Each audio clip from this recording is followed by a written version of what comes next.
देश दोपहर में आपका स्वागत है। मैं हूं आपके साथ प्रीति से और मैं हूं आपके साथ अलीम अतहर। बिहार की सियासत से जुड़ी इस वक्त की बड़ी खबर है।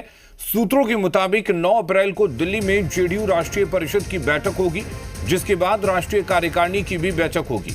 इसके बाद 10 अप्रैल को राज्यसभा सदस्य के तौर पर मुख्यमंत्री नीतीश कुमार शपथ लेंगे। इसी दौरान दिल्ली में सीएम नीतीश कुमार की पीएम मोदी से मुलाकात की भी संभावना है। दिल्ली से पटना आने के बाद सीएम नीतीश कुमार की उपस्थिति में एनडीए की बैठक होगी, जिसमें बड़ा फैसला लिया जा सकता है।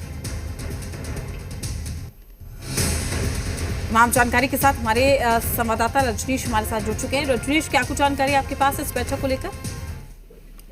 देखिए, अंदर खाने राजनीतिक हलचल एक और जहां तेज है एनडीए में, वहीं दूसरी ओर जेडीयू की बात करें तो यहाँ पे भी अंदर खाने काफी कुछ चीजें जो है वो चल रही है और संगठन के स्तर पर भी चीजें जो है वो चल रही है। मुख्यमंत्री नीतीश कुमार राष्ट्रीय अध्यक्ष बने और उसके बाद बैठक जो है जेडीयू के जो राष्ट्रीय परिषद है, इसकी बैठक 9 तारीख को दिल्ली में होनी है, जो सूत्रों के हवाले से खबर है, और उस पर इसकी स्वीकृति और मुहर लगनी है। और इसके बाद राष्ट्रीय कार्यकारिणी की भी बैठक दिल्ली में ही होगी। 9 और 10 तारीख को मुख्यमंत्री नीतीश कुमार दिल्ली में हैं और उससे पहले पटना में राज्य परिषद की भी जेडीयू की बैठक होनी है। और जो राज्य परिषद की बैठक होती है उसमें तमाम जो विधायक है, विधान पार्षद हैं, सभी जिला के जिला अध्यक्ष है और इसके अलावा जो कुछ पदाधिकारी हैं उनकी उसमें सदस्यता है। तो इस तरीके से वो बैठक इससे पहले 6 या 7 तारीख को पटना में होगी। हालांकि अभी इसका कोई सूची या फिर आधिकारिक घोषणा अभी नहीं हुई है, लेकिन अंदर खाने जो बातें हैं उसके अनुसार 9 तारीख को इस पटना की बैठक के बाद दिल्ली में बैठक होगी और 10 तारीख को ही मुख्यमंत्री नीतीश कुमार जिस तरीके से राज्यसभा के जो देश भर के नवनिर्वाचित राज्यसभा सदस्य हैं उनका शपथ शेड्यूल है, वहां पे शपथ ग्रहण में वो भाग लेंगे। और उसके बाद प्रधानमंत्री नरेंद्र मोदी के साथ भी सूत्रों के हवाले से जो खबर है, मुख्यमंत्री नीतीश कुमार की मुलाकात होनी है और ये मुलाकात बेहद दिलचस्प है। बिहार में यहाँ पे नए सरकार के गठन को लेकर और उसमें आपसी रायशुमारी और विचार विमर्श होना है और मुख्यमंत्री नीतीश कुमार भी अपने स्तर से चीजों को वहाँ पे रखेंगे।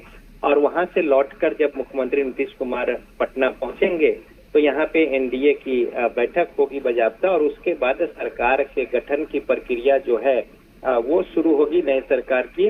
और उससे पहले मुख्यमंत्री नीतीश कुमार अपना पदभार जो है वो छोड़ेंगे। 14 तारीख का दिन जो है वो अंदर खाने वो बताया जा रहा है, क्योंकि इस बीच जो एक समय होता है खरमास का, वो मसला मामला है। और जो नए साल की जो शुरुआत होती है बैसाखी या फिर 14 अप्रैल के दिन से जो शुभ मुहूर्त होता है, इन तमाम बातों को ध्यान में रखते हुए अंदर खाने चीजों को तय किया जाना है। और मुख्यमंत्री नीतीश कुमार जब पद छोड़ेंगे और फिर बैठक में जो नए नेता के चुनाव की बात है वो तमाम सारी बातें होंगी और इसके बाद फिर फुल फ्लेजेड सरकार का गठन, यानी मुख्यमंत्री समेत जो मंत्री परिषद के सदस्य हैं उनकी भी आधिकारिक तौर पे तमाम सारी बातें जो है वो तय हो जानी है और फिर समय दिन मुकर्रर करके फिर शपथ ग्रहण की बात होगी। बिल्कुल रजनीश, क्या ये भी माना जाए कि इस बैठक में निशांत कुमार की भूमिका आगे क्या होगी? नीतीश कुमार एक तरह से राज्यसभा जा रहे हैं, बिहार की राजनीति से केंद्र सरकार में जा रहे हैं, केंद्र की राजनीति करने जा रहे हैं, तो बिहार में नीतीश कुमार का उत्तराधिकारी कौन होगा? बिहार की राजनीति पर कौन एक तरह से काबिज होगा जेडीयू की तरफ से? ये तमाम चीजें भी तय होंगी। देखिए, अंदर खाने ये चीजें पहले से चल रही हैं। आप देखेंगे कि चरणबद्ध तरीके से और समयबद्ध जो अंदर खाने चीजें हैं वो धीरे धीरे प्रकट हो रही है और बातें आ रही हैं। पहले जब निशांत कुमार की बातें आनी शुरू हुई थी तो फिर इसी तरीके से उसमें हाना हाना की बातें थी, लेकिन फिर जिस तरीके से प्रोजेक्शन था, बातें थी, बाजाबता उसकी घोषणा हुई, फिर उनकी ज्वाइनिंग हुई और इसी तरीके से आप दूसरी बातों को देखें। अब सवाल है कि यहाँ पे मुख्यमंत्री को लेकर इतना तय है कि बीजेपी के ओर से मुख्यमंत्री जो है वो होंगे। इसके अलावा बीजेपी के जो अभी 13 सदस्य हैं मंत्री परिषद में, तो उनके सदस्यों की संख्या जो है वो घटेगी।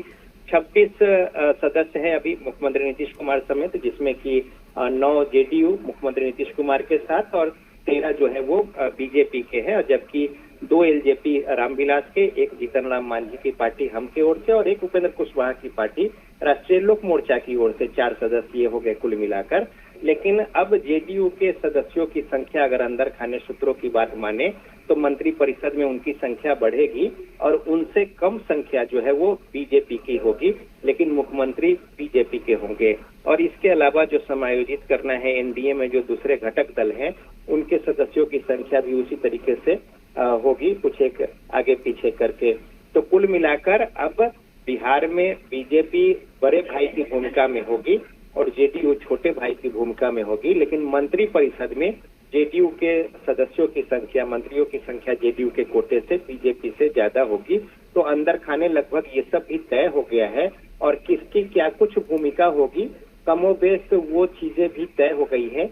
अब एक विधानसभा अध्यक्ष को लेकर जो कुछ एक बातें हैं या फिर गृह विभाग को लेकर जो बातें हैं और उसमें जो अभी पिछले दिनों उलटफेर की स्थिति दिखी थी संख्या बल के हिसाब से, जो बिहार के लोगों ने मतदान के तौर पर जो मैंडेट दिया था उस हिसाब से, तो उसमें भी कुछ तब्दीलियां जो है उसी तरीके से, जिस तरीके से बदलाव हुआ है उसी के रिवर्स के तौर पे भी वो जो स्ट्रक्चर है मंत्री परिषद का वो यहाँ पे देखने को मिलेगा और उसी तरीके से अपने अपने दलों की ओर से अपने अपने उनके जो नीति नियंता है उनकी ओर से भागीदारी सुनिश्चित की जाएगी और वो चेहरे भी सामने आ जाएंगे। चलिए, बहुत शुक्रिया तमाम जानकारी देने के लिए।